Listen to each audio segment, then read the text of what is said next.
Shadow of War is in many ways more of the same, but improved just enough to make it worth playing. The story is told better here than it was in the previous game, and it offers some unexpected plot twists. But before I tell you why I've enjoyed my time with this game so much, let me first tell you about the things that struck me as negative. The game is an RPG and they have deepened those elements. Now gear plays a big role. This is where I want to address the elephant in the room, the microtransactions. You will not need them at any point, but I am angry because what they do is combine gambling for real money with gaining new gear without playing for it. The first aspect is where I have a problem with all games doing this. Selling loot boxes for real money is essentially gambling and is mainly designed to appeal to people who have a tendency to gamble. If you were to spend all of your money on this, the people on the other end would sleep happily while you then wonder why you're such an idiot and you have no money left to pay your rent. I am strictly against this regardless of how much one can afford it or not. It's simply bad practice. The second problem is that these boxes basically give you loot. The same thing you should be getting from playing the game, only that you get it without actually experiencing the pleasure of the game while gearing up. I would not have a problem with this aspect if it was free.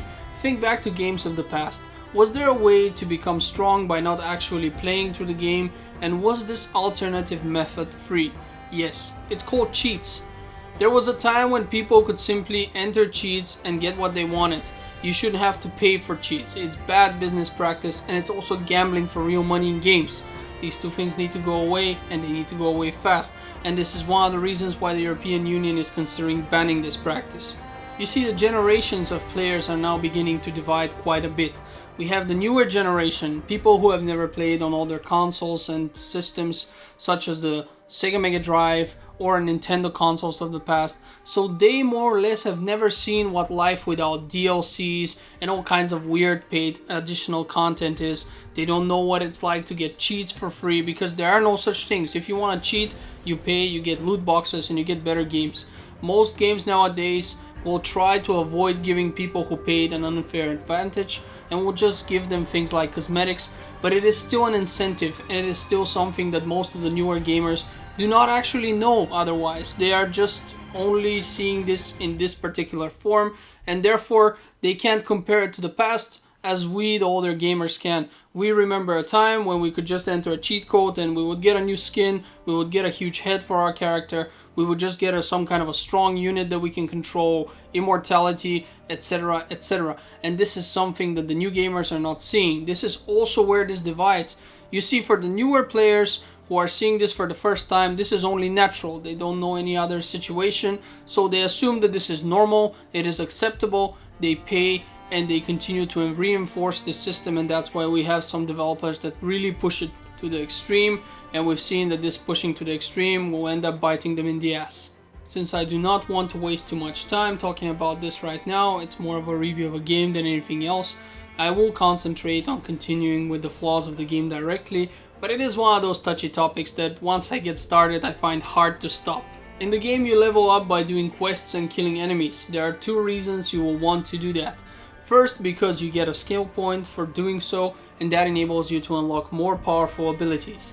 Secondly, because at one point of the game you will begin to recruit orcs for your own army, and you will be limited by your own level. Only orcs of lower or the same level can actually be recruited. Side quests often reward skill points, so at first they will be an important source of skill income for you. The problem here is that they are very repetitive and boring to do. Your map features many points of interest, most of which constitute a side quest in one way or another. It gets boring fast. One of those activities are Celebrimbor's memoirs. They usually require you to do a number of things within a set period of time. What angered me here is that these missions have a foggy filter over them, making navigation and fighting much harder than it needs to. We have already established that gaining levels is very important. Initially, skill points are your main interest, but you will unlock all skills relatively soon and realize that these skills have up to 3 effects which can be activated to improve them additionally. Each effect requires a skill point to unlock, and you can only have one active at a time for each skill. Soon you will figure out which of these specializations you like best and realize that most of the others are absolutely useless. By the time you reach level 30, you will most likely have picked all the skills and upgrades you want. From that point on, you will be grinding levels up to level 60 only so that you can get better orcs and have pretty much no use for the skill points. That's definitely bad design.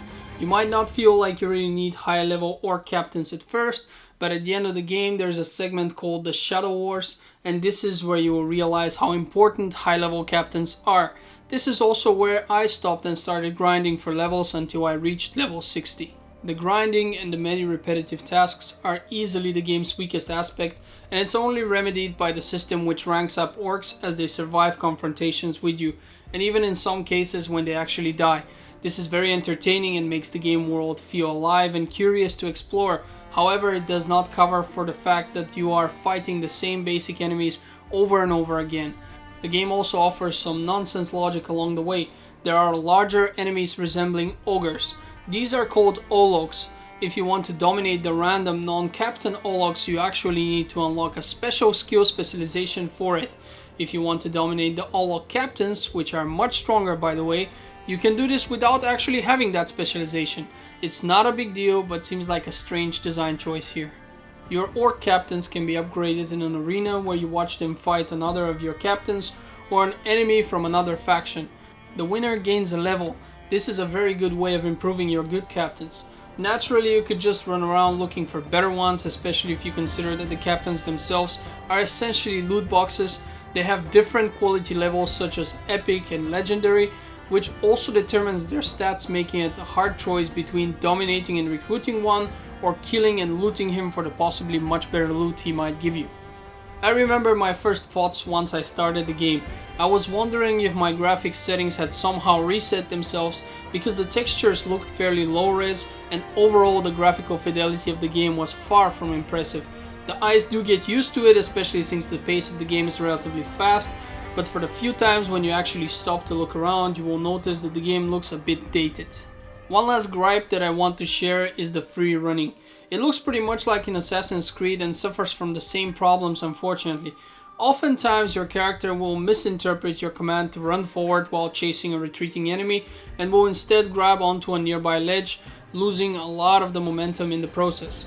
Or he will jump off a ledge and force you to climb all the way up again. It's a minor thing, but boy is it annoying. When it comes to the game's positives, there's a lot to praise here. The Batman combat style works really well, the climbing gives the game a nice feeling of verticality which is accentuated by the map design. The stealth works really well. The game has a great story which is told in an excellent way. It captured me fairly quickly and made me want to go until I finally saw the end credits. There is a lot to do, although most of it is rather repetitive. Your interactions with the orcs are entertaining and varied. Even after 50 hours I would still meet orcs with new backgrounds and mini stories. The voice acting is one of the key features here and it's absolutely excellent. Both the orcs and their many accents and voices, as well as the other characters, are all voiced flawlessly. The game references the first one by even including Ratbag, a weak orc you used in the past in order to manipulate the orc ranks. There are also more subtle things that make the world more immersive, the day and night cycle for example being one of them. The game loads very quickly and generally respects your time. If you are taking a fortress and die during the fight with the Overlord, you get to simply fight him again without having to repeat the whole fortress siege. Most of the side activities are not really necessary for the first part of the game, which will give you the first ending. If you do want to see the true ending, you will have to really sink your teeth into the game and complete the second segment known as the Shadow Wars. This involves 10 rounds of fortress defenses which are a lot of fun and super challenging. Should you manage to get through that, you will be rewarded with the game's true ending and it is definitely worth it. Besides, the Shadow Wars are actually very entertaining and definitely worth playing. The main missions are fun to play and can at times be quite bombastic. They even pit you up against a Balrog. If you have enjoyed playing the first game, you will definitely love this one. Once you look past its flaws, you will find that even the grinding can feel quite entertaining due to the orc ranking system and their many unique characters.